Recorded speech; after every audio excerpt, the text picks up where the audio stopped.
अस्सलाम वालेकुम। हुकूमत ने सुप्रीम कोर्ट में रिपोर्ट जमा कराई है कि इमरान खान की जान को शदीद ख़तरा है।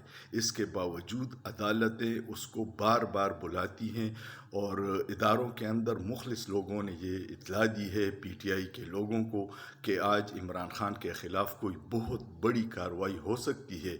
इसलिए शहबाज शरीफ लंदन भाग गया और बिलावल हिंदुस्तान चला गया ताकि उन पे इल्ज़ाम ना आए।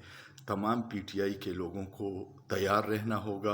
ये आखिरी मौका है क्योंकि इमरान खान और सुप्रीम कोर्ट के साथ खड़ा है आइन के लिए और उसने अवाम को कॉल दी है और इसलिए इमरान खान को या मारेंगे या गिरफ़्तार करेंगे।